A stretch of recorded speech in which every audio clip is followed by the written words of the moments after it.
Oh, man. Hey, old man on the mat crew. This is Tony Jones over here with another great episode of Old Man on the Mat. Guys, I'm very excited today. I'm excited every day, as you guys probably tell. I'm always laughing, always having a good time. And I'm trying to start a new, coin a new phrase or a new word. Because instead of saying old man or old people, because this, our system here, what we try to do with this podcast is um, basically make anybody that's, I say older, but I like to say more experienced now, more experienced out there doing things, who are still active. Some people getting off the couch, some people always been off the couch. We, a little older, so just people out there still trying to stay fit in any kind of way you can. I mean, martial arts, fitness, sports, baseball, wrestling, tennis, golf, whatever it is that keeps you going, as long as you're not on the couch a lot. Got it? So we have been talking to quite a few people. If you've been listening to all our episodes, and we got, I think we're down there. I think we're up to 15 episodes. I think so. And we try to get someone different from all different backgrounds. And today's guest, I searched for this guy. I mean, I put out feelers. I sent out all types of emails. I sent pigeons. I sent everything to look for this type of person. And I found him right next door. so, so with that, I'm going to give you my buddy here, Thomas Kaltenecker. And with Thomas, he's a black belt in Kyukido. He's working on a second-degree black belt now. As you guys know anything about Kyukido, it has weapons, judo, a mixture of judo, hapkido, different skills. He's also a licensed clinical professional counselor, certified in trauma counseling. Man, he's done a lot of things, and also he's working on a book. And I can't wait to hear about that. So with that, I'll give you Thomas Kaltenecker. Did I mess up your name, Thomas? No, that's perfect. You did a really good job, Tony. It's good enough. Like some people would call me salt and pepper, so Kaltenecker is good. There you go. You said, as long as you answer to it, right? Exactly. But hey, like I said, you're my neighbor. I moved in this area a couple years ago, and I would say you guys are probably one of the best neighbors to have. The neighbors that don't bother you and you don't bother them, right? Well, it's always a pleasure to see you out there. I think we haven't seen each other too much because you're busy, I'm busy. There's those kids involved, and so once in a while I smell your barbecue, you smell my barbecue. That's usually exactly. when we talk. Exactly. Oh man, you're absolutely right, man. But you know what? We're busy people, and I know you. Like you said, you have a family, you have a wife, you have 2 kids. Man, you're out there doing a lot of stuff. Martial arts, writing a book. So tell me, what started you in martial arts? Yeah, so I think it's exactly, and this is what really was funny when you started your podcast, and I started listening to it. It's like Old Man on the Mat. Oh my God, Tony talks about me. I love it. And then I realized it was not just about me. But you hit kind of like the nail on the head, because I did martial arts. When I was younger, I was like, I don't know, between 8 and I think 15. I did judo, I did karate, and then I came to America at 19, 20. I did hapkido with Master Song for a while in Carpentersville. I was always interested in martial arts because of, the mental health aspect, keeping me balanced, keeping me on my toes. Tony, I was never a skinny kid. You saw me, I'm not skinny. But, okay. Like martial arts always kept me kind of a little bit, it kept me flexible, and it kept me... Okay. At a point where I didn't injure myself nearly. I mean, theoretically, I don't think I ever broke a bone, actually. Oh, wow. So that means probably I'm not sparring enough, right? No. or you're doing something right. Yeah. Or I run faster than anybody else. Right. But yeah, right? So martial arts has always interested me for my own physical and mental health, and that's why I wanted to continue. And I went for a divorce, and that martial arts kind of like kept me on the straight and narrow. I used the Kyukido family here in Lake in the Hills as actually at that point they were actually still in Huntley. I used them kind of like as the village to help me raise my daughter. You met Mia. Okay, yeah. She's going for a 3rd degree in November. Wow. So it was more a family, like even when you invite me over to what was that, the Halloween thing, you have like created the same thing in your studio, like family love you, the kids love you, There's good respect on the mat, Yeah. and that was kind of like something that always I always appreciated. That being the only one from my family here in America, I was really looking for that, and I found that in martial arts for sure. Wow. And you hit it around the head. Martial arts is a family. It really is a family. If you're in long enough, they become like a family to you, Yeah, and that's really awesome.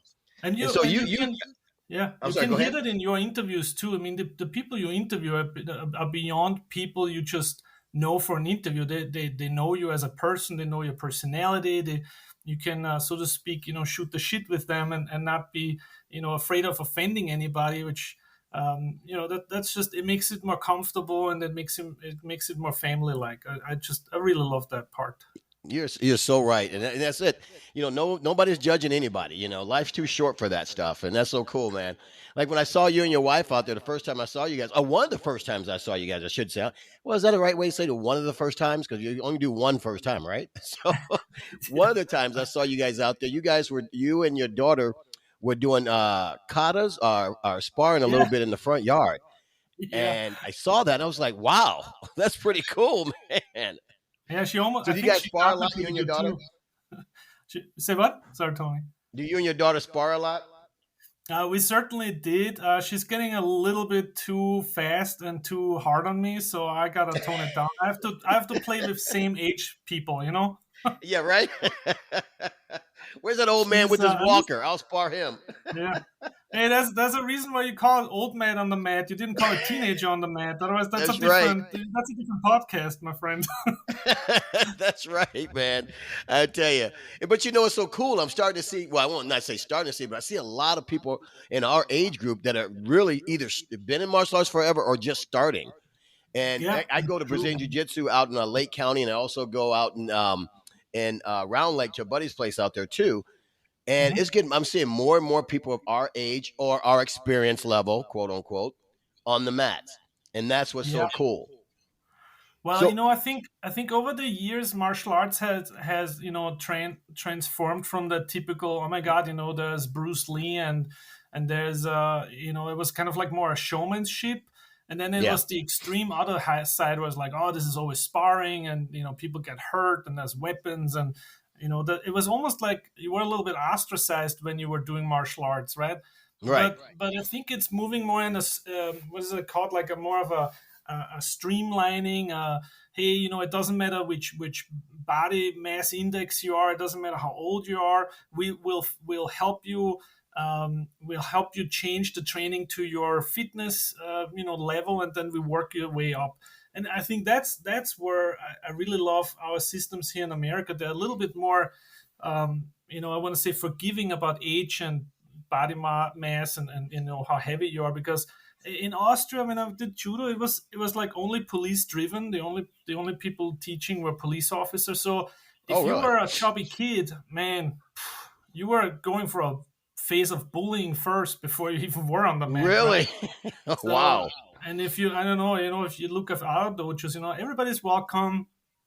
We try in Kyokudo to encourage a lot of parents to come out with their kids right away on the mat.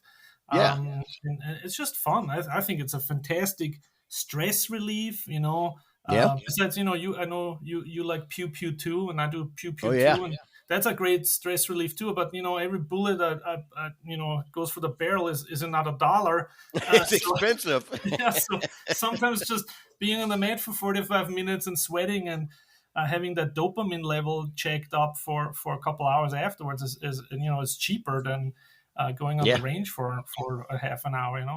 It So really yeah, is. It really is. And I say it all the time, if you're stressed out about something, go work out. And you yeah. hear that a lot. And I used to think it was cliche years ago, but as I got older, it's not a cliche. It's you go work out, sweat it out, you'll feel a whole lot better. Oh, for sure, Tony. There's so much research, and as I'm researching more for my book and write, and my LCPC. So I work with a lot of my clients on nutrition, mental health, and your last podcast was really cool too about nutrition. And there's so many different ways on what we can focus to get ourselves stress free and less depressed. But dude, I agree. If you don't get your butt off the couch, I mean, I could be the best therapist there is, and I probably can't help you because there's just too much chemical imbalances going on if you don't move. Yeah. And the social aspect, I mean, come on. I mean, I came here alone from Austria, at 20. I barely had any friends. Boom, I joined martial arts. All of a sudden, I had like 6, 7 other families, and there were kids, That's and there's birthday awesome. parties, and all of a sudden, you were like included. You invested. You also feel a little bit bad when you don't show up, which is also Yeah. good, right? Yeah. So you have that external stimulus to actually keep going. And sometimes people tell me, well, it's really expensive. Yeah, you know what? But dying is expensive too. You know, True. you get some ill disease from just sitting around, or depression medication. Fuck that. I don't want to do that. Exactly. I rather move and get choked out once in a while and be happy.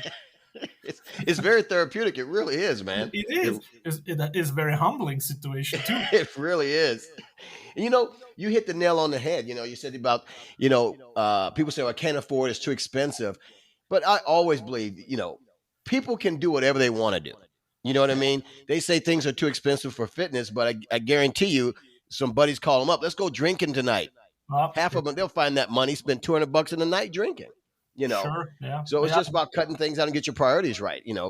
And I yeah. work with a lot of people. I'm a substance abuse counselor too. So Oh wow. the conviction of that certain things are easier, but still cost money, and our health. I mean, sorry to tell you, but that stuff doesn't come back easy. That's hard work Right. to get all these toxins out of your body, and to perform like you're supposed to be in your age range. Right. And I'm just talking about supposed to be under quotation, like how do you really want to feel with 45, with 50, with 60, 65, 70?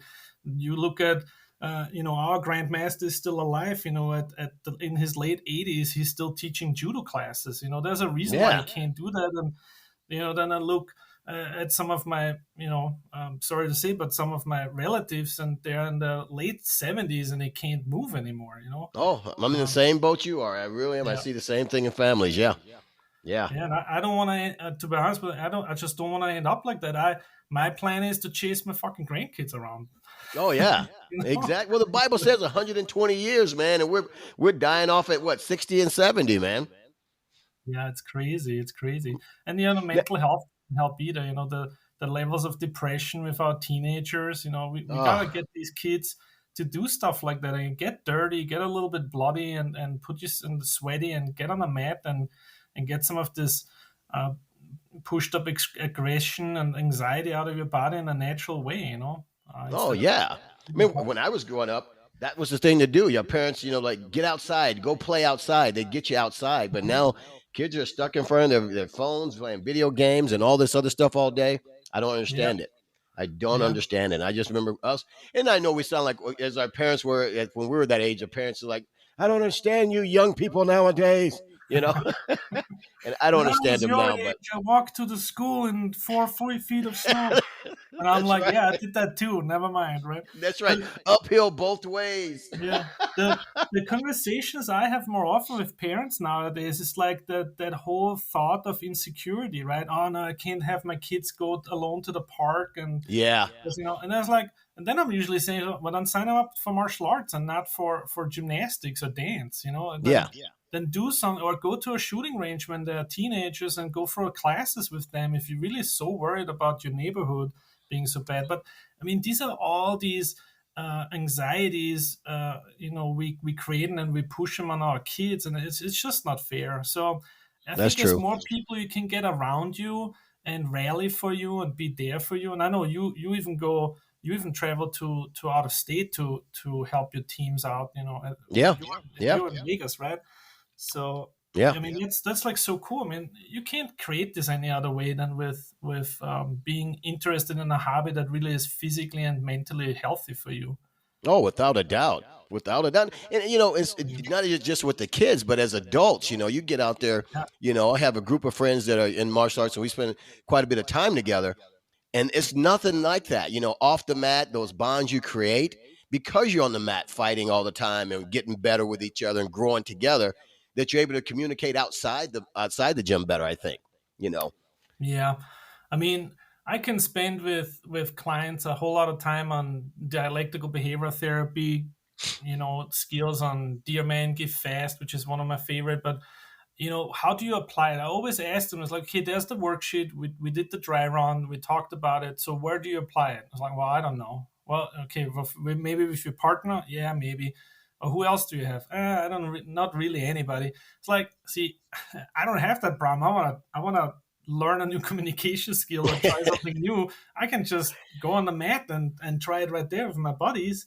Oh yeah, Have that connection, and I think sometimes some people don't take advantage of social interactions. They can be so healthy for them besides just hanging out in a bar or yeah, obviously I'm not a big fan of alcohol overall, but I know it's a good social tool too to break down some of the barriers. um, but I think sport wise, playing tennis, whatever, like you said, like it doesn't even matter what you do as long as you do it in a group. Go running. yeah. We have a lot of cross country runner out here in McHenry too. I went. I don't know if you saw my poor attempt of going cross country skiing. Uh, No, I didn't see that. No. yeah, I made it. I made it 45 minutes. I made it a half a mile. Hey, but you're out there doing it. That's what it's about. Yeah, there were other people out there that were like, "Oh, I like how you're dressed," and I was like, "That's the only professional thing you see here." I They had it barely all know at how the to. gift shop. Yeah, as barely I could get myself down the hill with cross country skis. But yeah, last time I drove was in Austria like 25 years ago. So, but Oh hopefully man, next year. Yeah. do you get back home much at all? No, unfortunately, not really. We were last year, Yeah. and we potentially are going next year. But yeah, it's expensive too. Oh, don't I know that's the truth. Traveling is expensive. Yeah. But let me ask you: during your practice, when you're doing your counseling, do you see more teenagers that are out there that's struggling more, or you see more adults that's struggling with the social aspects, or you know Mhm. not being around people and things like that? Well, clearly the tendency relationship issues are obviously a little bit more difficult for the adults. Okay. For teenagers and preteens, I work mainly on aggression and anxiety and performance issue, like in school. Okay. Um, Sometimes, for some reason, I'm pretty good with suicidal ideation. So when a kid has like thoughts of hurting themselves, but I would say communication wise and interaction wise, I think it feels almost like the 40, 50 year olds have a little bit more challenges, especially with their partners. Really? Yeah, there's a lot of assumption going on, I would say, and a Okay. lot of expectation and very little communication. Mm. So there's all Okay. this. I have this often where it's like, well, he should know. Well, I know for a fact I'm not a mind reader, and Right. I'm second time around married, so I learned my lesson, and I keep learning more. But I Right. think communication is such an important skill, and I mean, think about it. Is another fantastic skill you actually are improving through your martial arts because you got to really listen to your body, the partner, and your master or whatever you call your your leader Yeah. when you learn new skills. You gotta be attentive to not hurting anybody to a level where they can not train anymore. And in your private life, we sometimes don't do that. We get a little bit careless. We forget that we're actually in love with somebody. We become very mean and we don't show any dignity and respect anymore for the person, and then Yeah. it's usually the end game in a relationship, because nobody has to take that. Right. Right. Yeah, Exactly. Exactly. And like you said a few minutes ago, there's a lot of assumptions when it comes to relationship. You assume that yeah, person should know instead of you verbalizing it to them. You know what I mean? yeah. And when I have a couple clients, I kind of like refer to martial arts because of these social interaction issues or social Yeah. anxieties, and I have one who's very successful. He's out in Crystal Lake, and had big challenges with who he is and what he is supposed to do in this world, and joined martial arts, and all of a sudden gained another family, gained more friends, talks more, is more Wow. happy. The whole family, is giving him kudos now for where he's at. And so I think martial arts does a lot to us. We probably don't even realize, because again, you can't really, I don't know where I would be without it, because Right. I'm Right. not without it, right? But yeah, I think it's a huge social benefactor. Well, it is, and I see that in the gym a lot. Like I said before, I'm out at Lake County Brazilian Jiu Jitsu a lot, Mhm. and you see a lot of people come in just for the social aspect, just to make friends, and they end up staying around. And it's really cool to see those relationships grow. You And you know, said something about couples working yeah, out together. I think it's great when you have a husband and wife on the mat together. That's amazing. yeah, yeah, yeah. We see this at Kyokudo Martial Arts over here in Algonquin now a lot. We have a lot of husband wife groups, or father son, daughter mother. I mean, a family affair, right? Yeah. And I think you can just really see how the kids learn maybe a little bit faster how to appropriately talk with adults, Yes. not Yes. not just with their relatives, but overall. And then you see also the adults be a little bit more humble, and maybe a little bit more respectful towards the kids, because they're in this environment, and they're not falling into like down talking or yelling to the kids. Because in a dojo, I mean, I cannot yell at my kid. That's true. I would be doing burpees for the rest of the evening. You know, Right. there's only one Right. person that yells in that dojo, and that's the master. Exactly. And I think that's why I think every kid should be out there in martial arts to start. I've been in martial arts since I was 8 years old, and I just Yeah. really believe every kid should be in some kind of contact sport like that. Like when you're working Yeah. a one-on-one, I mean, like wrestling, martial arts, anything like that, because it will teach them a lot. And you see that a lot in your therapy, correct? Yeah, you're right. This like social anxiety comes often from just not knowing how to interact, right? So if you're kind of like a little bit forced to interact, when you have physical contact with a person, it's difficult for kids, right? It's difficult for us adults, right? I mean, Brazilian Yeah. Jiu-Jitsu is like the closest as you can get, right? I mean, you are Oh on yeah. the floor on top of people. Your arms around them, your feet around them. You have body parts in your face you really don't want to have in your face, That's true. uh, especially not without dinner. But You got that right. but uh, but this uncomfortable. It's very interesting. Sometimes I see parents getting really nervous. Like, so I'm watching usually my daughter, my 7-year-old daughter Mila is in martial arts now too, and so she's like working out with another kid, and then the parent next to me is like, "Do they really need to be that close?" And it's like, "Well, how are you gonna throw somebody?" Right. I mean, and it's more, and it's more dangerous if you do the technique wrong, Oh and you yeah. like try to be like super proper and be like a foot and a half away from it. You're gonna fall on that person. You're gonna crush them, Oh, right? exactly. So it's interesting how sometimes the nervousness, the anxiety from the parents is then transformed or mirrored onto the kids, and then the kids are all shell shocked that they don't want to do something because they see the facial expression from the parents. So Yeah. our Yeah. master always says like, hey, for the next 45 minutes you're mine. Don't look at your parents, and it Oh, works that's usually because the brilliant. kids are okay. That's The brilliant. kids think like they're on a playground, and they play with each other, and they have no problem, tackling each other, or Yeah. binding their feet in knots. They have no problem. But as soon they look at you and you're like, I don't know if I would do that. You're kind of like in his face. Yeah. It's like it's a little bit like that snowflaking. I don't know if you I say this sometimes, and parents don't like to hear that when I use that in therapy. There's like, just don't snowflake your kids. Just let them be a little bit wild. Let them be a little bit, get bruises. It's okay. They will not die. Right. You know? Right.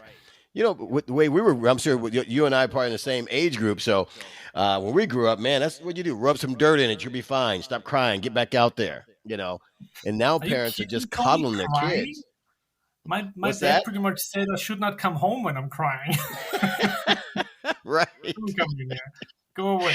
Come back when you stop crying. It's like, okay. Exactly. But I think I broke something. You'll be all right. Put some dirt on it. You'll Yeah, be okay. exactly. You can still walk and complain. Right? Exactly. Now you do you said you do shooting also, right? Is that something new for you? You've been doing it for a while. Well, I came to America what like 25 years ago. Uh, Maybe only like about half, so like 10 years. Okay. I've gotten really into, hey, I wanna get licensed. I want to get my Ford card and stuff like that. I want to get my concealed. I didn't go for my concealed because I realized in my profession as a therapist, there's nowhere I can bring anything uh, Oh, really? in any time, because we have these funky pictures of guns with like a line through it. I think Yeah. don't bring guns in here, and I'm always Aren't those happy. just suggestions? Well, I'm always saying it's like, well, my gun doesn't look like that, so I'm okay, right? Exactly. So, Well, I but learned from a yeah, guy. yeah, most of the What's that? I'm legal sorry. Go ahead. teams. Most of the legal teams I work with, they're kind of like very pretty straightforward that it's not advisable to bring a gun in for therapy. I had a client one time show me their concealed gun in my office. That was very Oh, interesting. wow. Yeah. Was it just showing it, say, "Hey, look, it's cool," or were they showing it to you, threatening you? That's the difference. No, they didn't threaten me. Otherwise, I would have had to call authorities anyways. But it was kind of like he wanted to prove to me that he's safe, and that Ah. was his answer. I was like, okay, well, I was not really thinking about that, but thanks for sharing. Right? You wanted him to share, right? Yeah, yeah, yeah. I didn't expect that answer, but it was convincing. I'm a big advocate of shooting and Yeah. guns, and Mhm. as much as you can get out there to the range, start shooting and stuff like that. Sometimes me and you got to go to the range. Sometimes you can probably show me some things. Oh, I don't know if I can. I don't think I'm. I don't think I can teach you anything. You're probably shooting way longer than I am. I've been shooting for years, but you always learn something new. But Yeah, that's it's pretty true. cool. Yeah, yeah. Yeah, that's pretty cool. Now, when did you decide to write your book? What's the title of your book you're writing? So yeah, that, that was that was kind of a fluke because I keep reading so much about therapeutic advances, or not advances, sorry, therapeutic um, people or therapists. They have used walking therapy and what do you call it?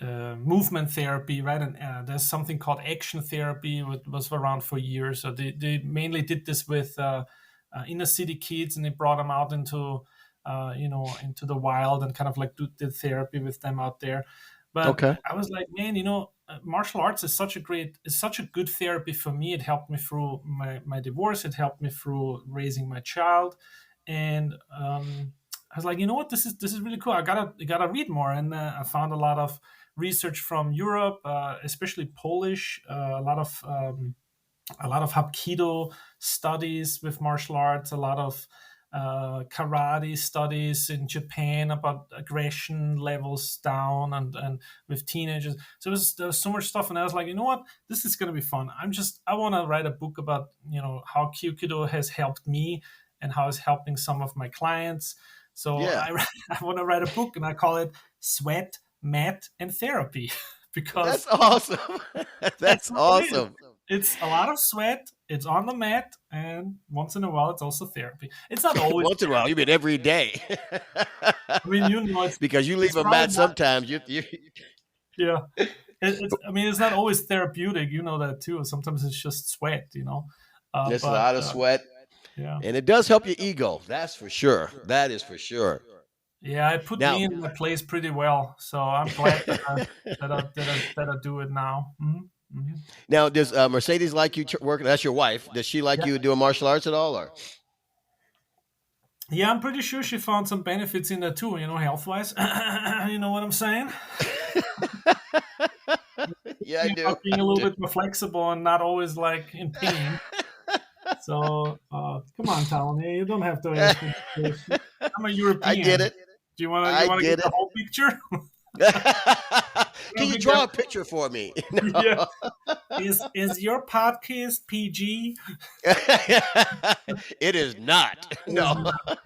No, so yeah, there's definitely a lot of health benefits, and obviously, I think it works. It helps for a relationship too. She tried it. I was really really hoping that she would be kind of like I get that bug too. But she did CrossFit for a while.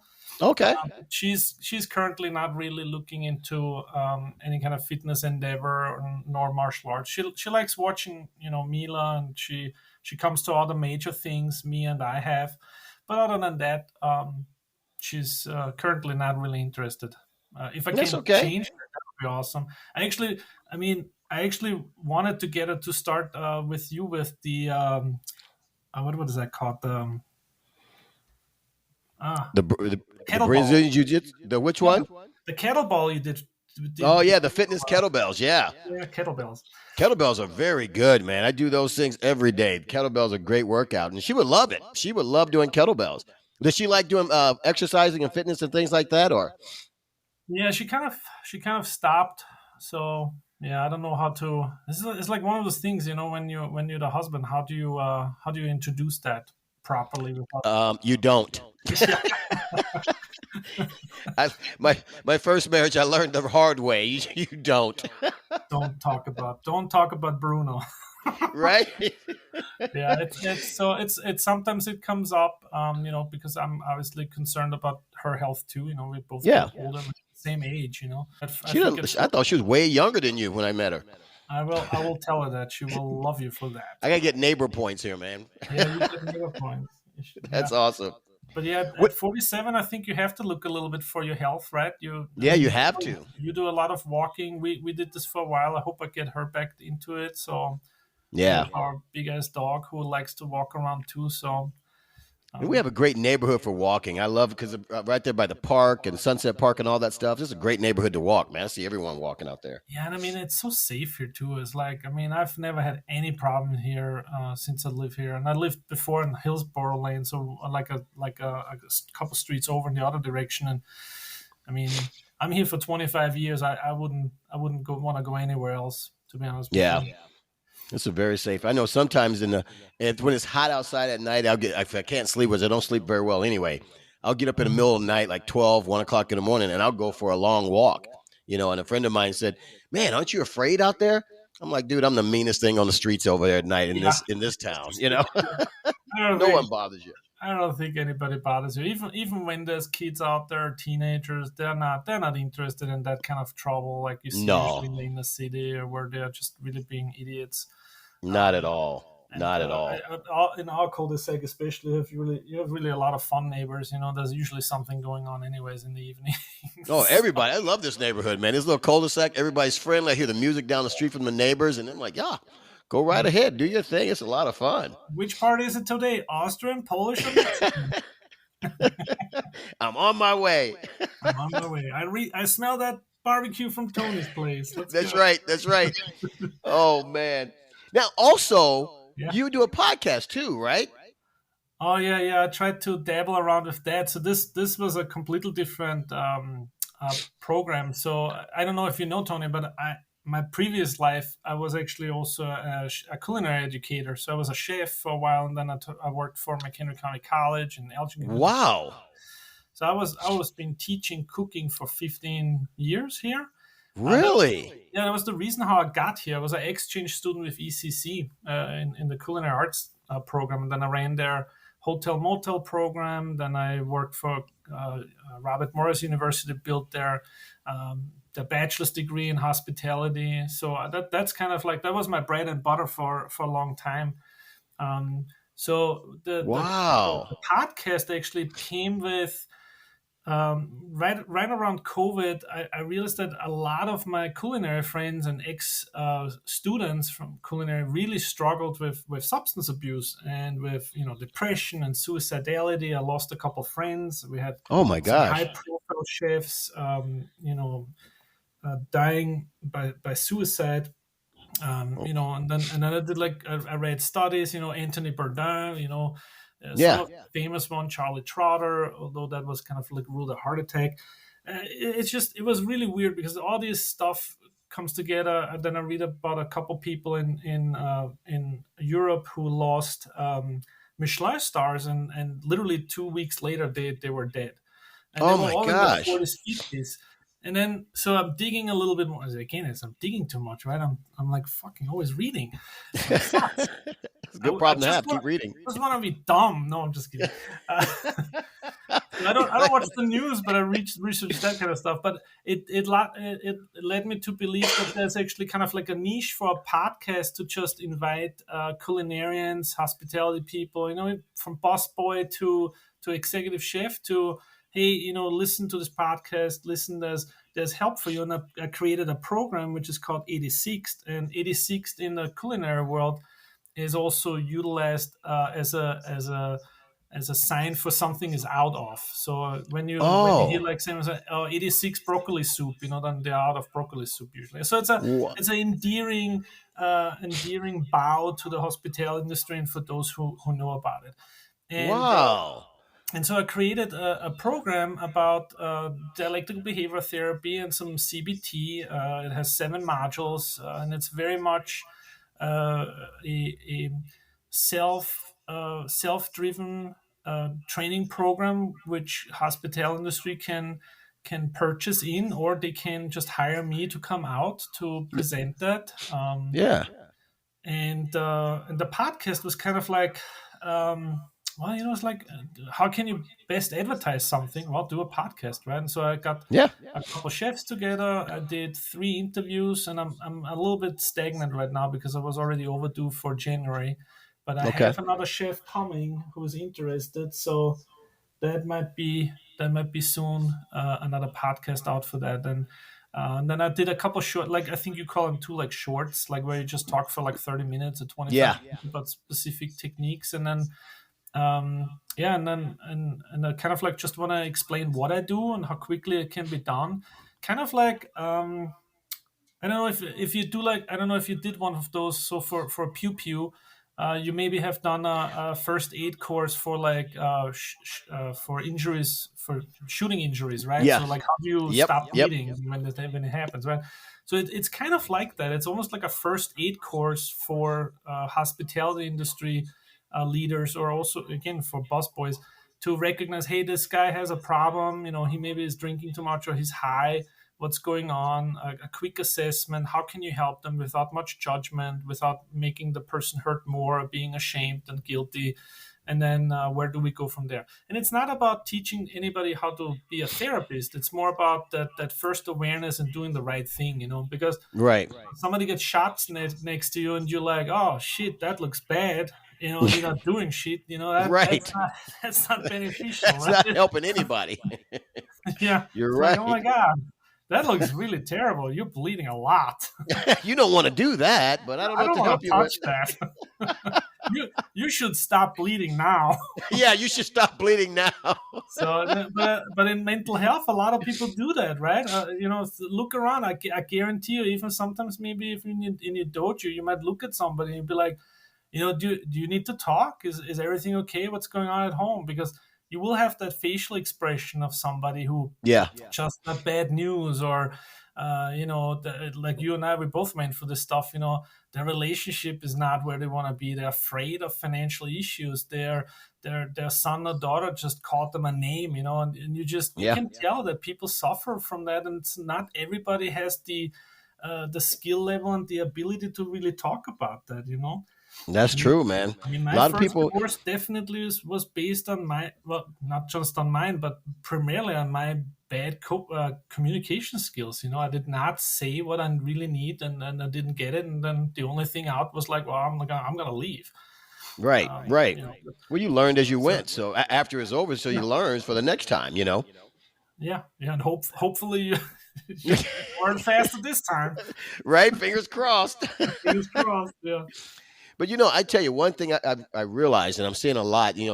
Since my divorce, and since going through my separation and all that, I realized that a lot of men are hurting a lot out there in silence. Oh my God. Because Yes. men we're not allowed to be vulnerable to a certain point. You know what I mean? So we don't talk to a lot of friends. We keep it to ourselves. And, thank God I had some good friends who saw that thing in me and they talked, they spent some time allowing me a place to talk.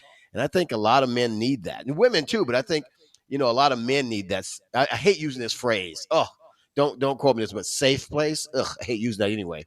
But A lot of men need Well, that safe space where they can just just. threw up a little bit in my mouth. I'm sorry. You too. I hate that phrase, man. Yeah, That safe space. Ugh.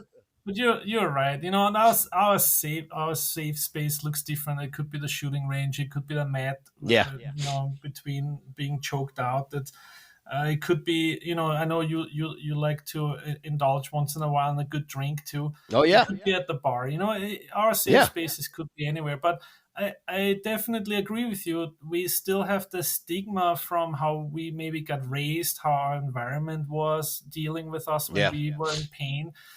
There's still this ingrained um, stigma of like, well, you're a guy, you don't cry, and if you cry, cry somewhere where nobody can see it because nobody's interested, and Exactly. it's just not true. I bet even our exes maybe wanted to know a little bit more about our feelings, but we were not ready for that. You know, we didn't know how to do it, and Yeah. you know, lack of skill half of the time. That's what I see often when I talk with patients or with couples. They've been married for 30 years. They should know so much more about the relationship than I do, but after like 5 6 sessions, I know exactly what's going on here. It's like it's usually a lack of communication, a lack of honesty, a Yeah. lack of being okay to be vulnerable, letting that guard down, and really talking about that shit that hurts, you know. Yeah. And it's not about turning the knife around and digging and stabbing. It's more about, hey, you know what? We love each other. Let's figure out how we can get through this together instead of focusing that one person's the problem. This is Tony. This is actually one thing. When somebody is listening, so if somebody hears a partner talk about that they are the problem, it's usually a lack of ability to see that the problem is always on an external thing. You know, alcoholism is an Right. external thing. It's just Yeah. unfortunately one person is drinking, the other not, or to a level less.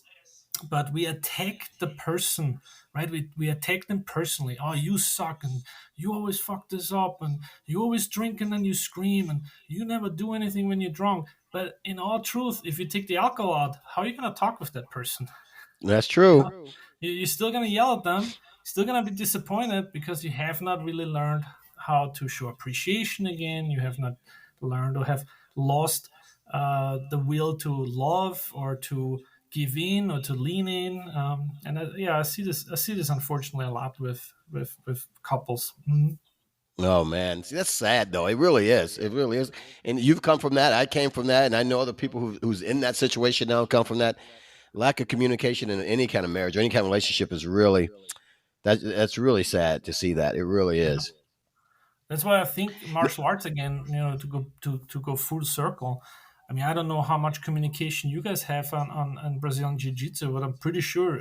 I mean, typically you probably talk about the skill, then you practice the skill, and then you roll, Yeah. right? I think- Yeah. So if you're not paying attention, if you're just chit chatting with somebody else, or if you do something else, you will not be good in that skill. And this is, I think, what happened to most of us, right? We have not seen our parents resolve these issues, so we don't know. That's So true. if we're not able and willing to just go to somebody and say, hey, how did you go through this? How did you fix this? How did you manage this? How did you talk about this? A guy will never be doing this usually automatically or on their own. They will usually need somebody else to help. And I think, Right. again, the mat is a perfect place to start because Yeah. you can be a man and you can roll around. You can still talk about your problems once in a while, and you can sweat it out there. And um, even if you follow certain tenets from some of these martial arts, you almost automatically have a better mental health because you're almost forced to go through some of these steps in martial That's arts. true. That is so true. Yeah. And I see that, like I say, see that in Brazilian Jiu Jitsu where I'm training now, is you have great friendships and you bond with these men because women too that you're rolling around with because you do have to understand each other. You do have to communicate in a certain way, so you learn that communication skill. It's really cool. And on that same note, I have a one of my shirts on my website is called Brazilian Jiu Jitsu Aggressive Hugging. I love it. Yeah, your shirts are a really huge hit. So I bought already three for my buddies and for me. Oh, And you're awesome, man. yeah, I and appreciate you so Robert, much. Robert That's is a really awesome. good Hapkido guy, and I gave him the Hapkido one, like the handshake one. Yeah, Like, but you know what's so funny about that? Only Hapkido practitioners will understand that phrase. You know, Hapkido, never trust a handshake. yeah, I thought like, oh my god, I'm gonna keep this one. This is awesome. I know Yeah, I wore it with one of my buddies in Brazilian Jiu Jitsu, and it was like, what does that mean? I was like, you yeah, have to be in Hapkido to understand. yeah. You have to practice that art to, like, yeah. I was like, man, somebody said something to me about judo. Oh, judo, practicing judo is like a full body massage or something like that. I was like, wow, this was not funny enough for a t-shirt, but I was like, that is true, because if you do judo like the next day, yeah, every single muscle in your body will be saying, hey, look, I'm here. Your eyelids hurt. Your eyelids are, and I'm pretty sure Brazilian jiu-jitsu must be like pretty similar, because you're like, I mean, you're No, stretching, rolling, pulling, I mean, I think pushing. just any martial arts you're putting your heart Yeah. into, Kyukido, all those things you put your Mhm. heart into and you're really working out, man, that body's going to hurt regardless. You know what I mean? And that's what it's supposed to be. Get that body working out. So I love that next day pain feeling. You know what I mean? Yeah. And I talk with when I talk with in recovery with people in recovery, especially pretty much any kind of drug. It doesn't really matter at the end. But these dopamine levels, right, and serotonin levels, so all these chemicals we are chasing all our lives to make ourselves feel better. Um, it's interesting when you talk to somebody who has been using for like years, and it's like, well, nothing I do makes me happy. And it's like, well, when was the last time you punched a bag? Yeah. Like, what do you mean? I can't. I'm not aggressive. It's like, it has nothing to do with aggressiveness. But when was the last time you did physically something that exhausted you and you really felt good about it? Right. No, I'm not gonna run a marathon. It's like, I'm not talking about running a marathon either. I never understood the runner high, right? Because I No. didn't run, but I do understand a mat high. That's what I Yes. call it. A mat high is for me is like, man, I just did something that was exhausting, but it was awesome. I did 45 minutes on the mat, rolling around, doing judo drills.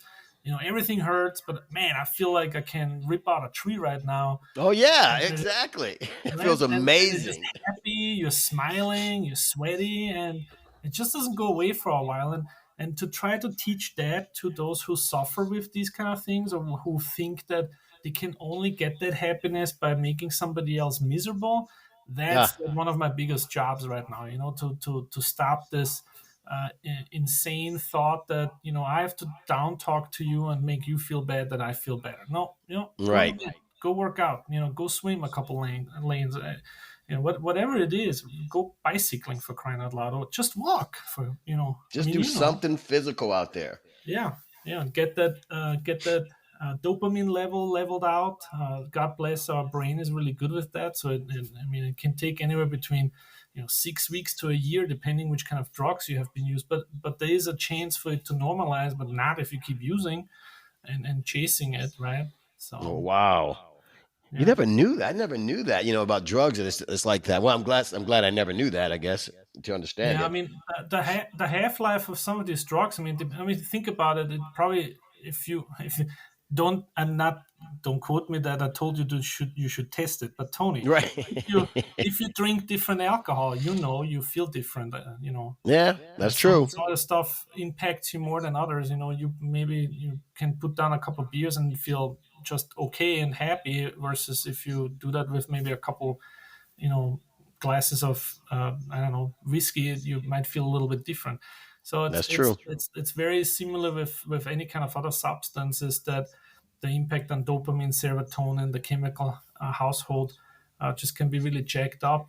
But neuroplasticity in our brain is actually really fantastic. We use so little of our brain. There's so much space to fuck up and reprogram. It's just like awesome, like learning another language, you know, right? have you heard of the Dr. Carolyn Leaf? She did a whole thing on the brain and creating those brain pathways and some of the stuff you're talking about with the brain, Yeah, how the brain is so beautiful. It can heal itself. It yeah. grows. It does all these things that we don't even use a fraction of it. Yeah, So if you I get a worked. chance, get that book, Dr. Yeah. Carolyn Leaf. Okay, I'll check it out. Yeah, I worked when I did Hapkido in Carpentersville. I worked with somebody who had a brain injury from I think in a motorcycle accident, a car accident. Was also in a wheelchair, and he had to relearn a lot of skills. And he was one of the better um, ground grappler. I mean, he couldn't stand because his feet, he couldn't use his feet. But that kid would just take you down. I would be standing in front of him, and he would just get me to the ground and grapple me so Oh, fast wow. and so strong. And he learned all that stuff after his injury in the brain. Oh, So really? TBI, like yeah, traumatic brain injuries. There's a lot of stories about how people relearn walking, talking, and all these skills because our brain is so flexible with neuroplasticity. So if somebody tells me, well, I'm a heroin user for 20 years, nothing is going to change, that's just not true. It's just not Yeah. true. Or when somebody tells me I'm too old to learn, like, martial arts, it's not true. It's just not No, true. it's not true Go at all. do it over and over and over again. Muscle memory kicks in for everybody. Yeah. And at a certain age, you may not be as flexible or whatever, but you still can do it. You still can do it. You Yeah. know, and it's fun. Oh, where I am, I'm the oldest guy on the. I think I'm the oldest guy in the gym. I think, but I am the best looking. I know that for sure. I don't know about the age And though. I just wanted to say it comes with a benefit. It comes with a benefit of being the Right. best looking, right? When Are does you your the book come loudest? out? Are you the What's loudest that? too, Tony? When like stuff cracks, are you the loudest one too? That's what it is. Yeah, Ah, who that's was what that? Oh, it that's is. Tony. Keep They look going, over there. keep Oh, that's going. just Tony snapping. Yeah, something just snapped. Right. We did just a couple of days ago. We did like falling rolls, right? So like judo jumps, Oh and I was yeah. like, oh my Great god, I learned that. falls and all that. And I was like, being an idiot, and I was like, I used to do this when I was a kid, and I was like jumping over 12 people. So let's put like Oh 12 of yeah. us. So I run on it. I jump over. I cleared like six, and I just like crashed, right. And then everybody's like, "Oh, so what happened now?" It's like, well, in Austria, what we did, if you were the last one and you hit somebody, you rolled onto somebody, you were laying next to that person now. So the person Oh man. you were definitely eventually hit by somebody. So you were doing the hitting and you were hit, and it was a cool thing. But it was just funny. It was like, oh my god, I think I lost about half of the length I used to be jumping. I was like, I wonder why. They're like, Thomas, you're like 200 pounds heavier, whatever it is. So I was like, yeah, something Oh man. it snap crackles for me too. So don't worry about that, Tony. See, I don't do all that stuff. I don't do any falls anymore. I just lay down gracefully. So when does your book come out? So my plan is to publish it in November when I get my second degree. So Okay. my promotion will be in we have our promotion event in Wisconsin Dells because there's so many of us. Oh wow. So we do Friday will be second. Sorry, Friday will be third, fourth, fifth, sixth degrees promotions, and then Saturday morning will be first and second. So I'm gonna be on Saturday. But yeah, so November, hopefully this year, I'm about 60, 70 pages in. I don't want to go over 100 because then nobody's gonna read it. Uh, Yeah, that makes sense. Yeah. Actually, if I'm probably gonna turn it a little bit lower, I'm following somebody I really love, Dr. Michael Greger. He does nutritionfacts.org. He just wrote a really, really awesome book. And what he did, a lot of his additional information he put in podcasts and he put in videos. And so I'm like, oh, this is a cool idea. Maybe I just cut down the page count and do some of the maybe theoretical stuff or the research stuff, maybe on an online basis, because that seems to be very popular nowadays. Yeah, so hopefully November. It will be Okay. a mix. I think it will be really interesting to be read by therapists, obviously, and by martial artists. Yeah. But I hope with my humor and with my edutainment, I will be in there. Some of the stories, from different places. I just got the okay to use the QQdo platform to do some of my research, and maybe That's can awesome. maybe I will knock on your door too, because I know you have a lot of good connections with the Brazilian Jiu-Jitsu peeps. So I might, if I can, I'll probably come and interview people and just ask them about their mental health before and after, and see if No, we that'd be have something awesome. some cool, I funny know some stories. crazy guys too, Yeah, so yeah, that's and pretty I think cool.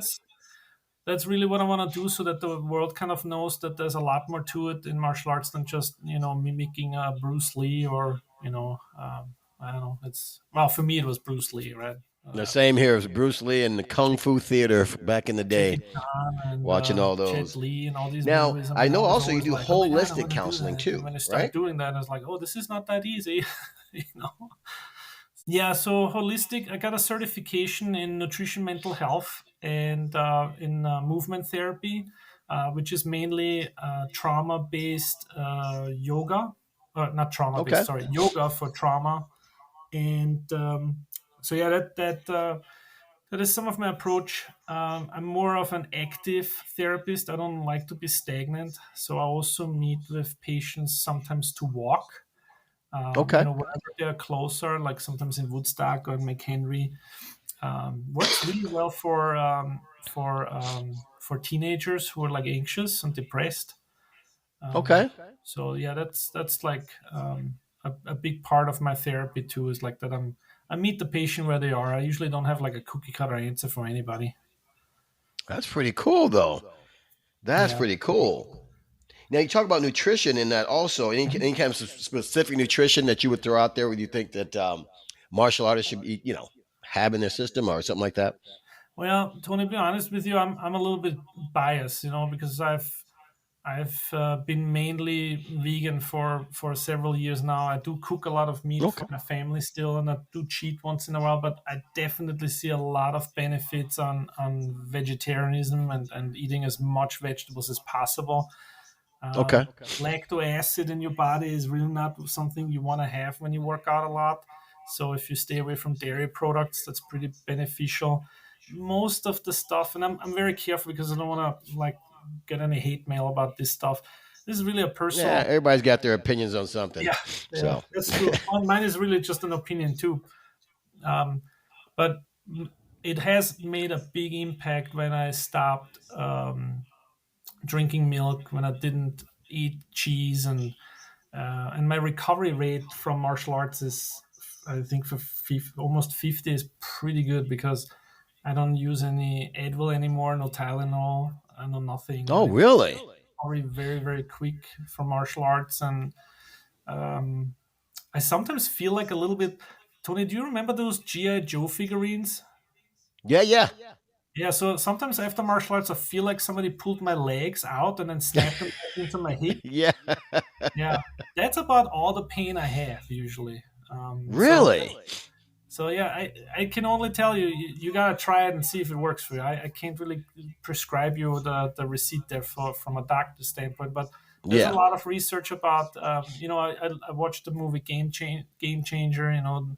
There's some documentaries from Schwarzenegger, how to switch from meat eating to vegan, and how some of these sports teams, actually even done that, some of the football teams did that as well. They have measured some of their performances and blood tests, and I mean, there was a lot of science done for to track that and see if this is true or not. And for Right. me, I see a huge benefit in at this age. Yeah. That's and, pretty cool. and cancer runs in my family, unfortunately. So my mom passed away from stomach cancer. She Oh, mainly ate wow. a lot of cured meats, heavy breads and cheese a lot, and butter. And Mm. so my dad, had a heart attack. I had a heart attack already, which was genetic. Oh, Based. wow. Yeah, so I can't risk much more. So I'm like on my I'm a I think I have 5 lives left of 9. Five left. So going vegetarian and vegan, and I still once in a while, I would be more of a pescatarian because I eat like fish too, but I mainly eat as much vegan as possible, whole food based plant based diet with very little oil, and it really Okay. works the best for me. But other than that, depression, we know that some food can cause that. Nutrition, there's research out there. I took courses in that. There's food that can cause anxiety. Really? There's dyes, especially kids. ADHD has been linked to some of the food coloring and sugars we're using. There's some studies out about even diet products and the sugar substitutes we're using. Yeah. Tony, that list is endless. I mean, usually when I meet somebody and they're talking about nutrition, mental health, I usually have them kind of like explain to me what they eat, and then I usually help them add healthy stuff. I usually never tell somebody, well, you got to stop eating meat, you got to stop eating dairy, and you got to be extremely unhappy with that. What I Right. usually do is Right. I usually tell them, you know what, just every day eat one piece of fruit and an extra piece of vegetable, as raw as possible. So, celery, carrots, tomatoes, and then any kind of fruit, doesn't matter. The thing what happens with you is actually because of the saturation and because of you getting fuller from those healthy chemicals and healthy carbohydrates and the fiber, you will actually Yeah. automatically less likely eat something like junk, like Oh, really? yeah, like I mean, you can, Tony, you can try it. You could be my guinea pig here.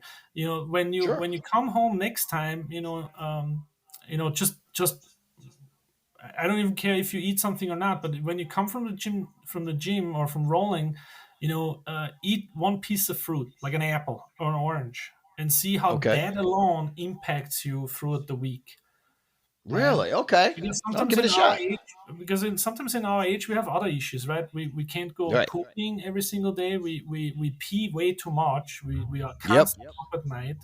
Our blood sugar is through the roof. Our cholesterol is not where it's supposed to be, and there's so many different factors that impacts also your anxiety and your depression and your overall well-being, that food is always overlooked, but that's the one thing you put into your system like the most. Like most That's of us true. eat twice or three times a day, that every single day. How we can ignore that as a major impact on our mental health, I don't know how that works, because Right. That's true, though. You're absolutely right. because talk with somebody who did this whole who did this that who did the McDonald's story, the guy who Oh, just ate McDonald's for a year or whatever it was, something like that. yeah, I mean, he was depressed, and there was anxiety issues. I mean, he had mental health issues eating all this stuff all day long every Yeah. day. So yeah, and how important it is to drink water. I mean, Yep. on the mat you sweat, and even if in the wintertime it's even worse. Everybody has the heaters on, so water Hydration intake is is so super important. important for the chemical balance in your brain. Yeah. So it's a really interesting topic, and I do have a survey when a patient is interested in it, so they fill that survey out, and then we do this every about 4 weeks, depending how many times I see that patient. Yeah. But food intake has a big impact on your mental health, for sure, for Oh, I sure. can believe it. Yeah. They say health starts in the gut. I read that somewhere.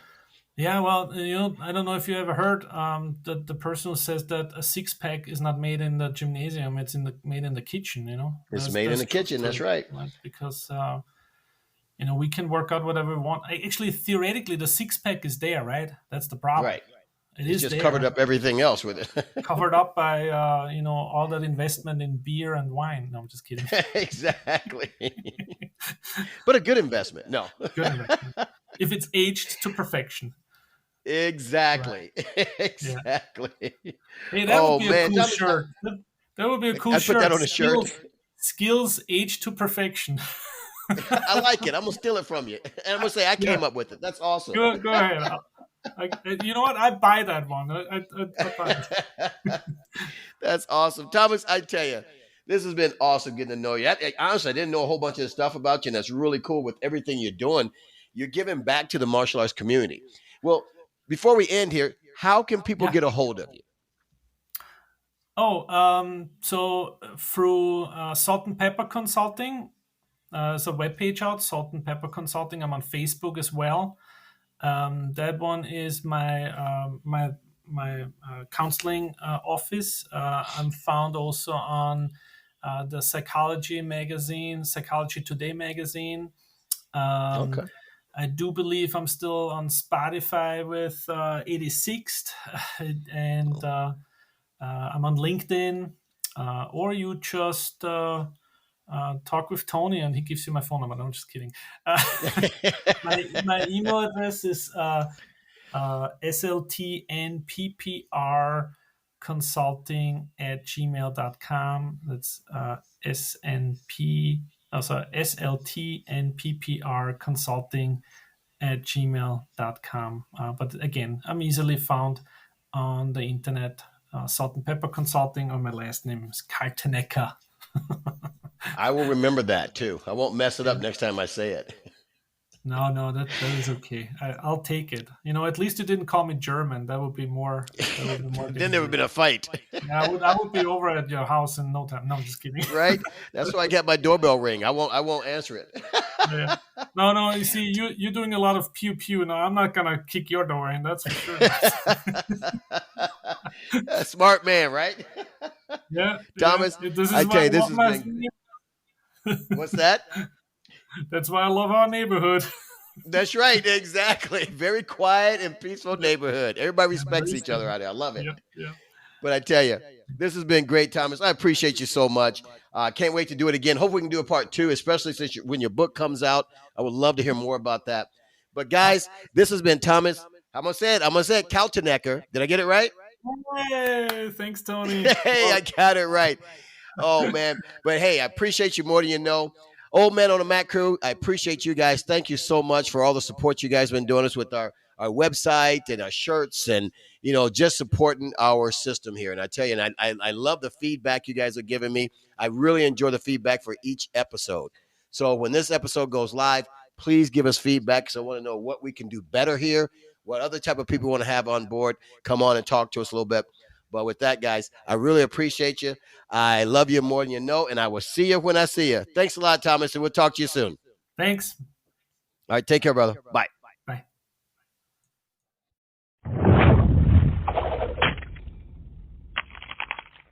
Oh, man.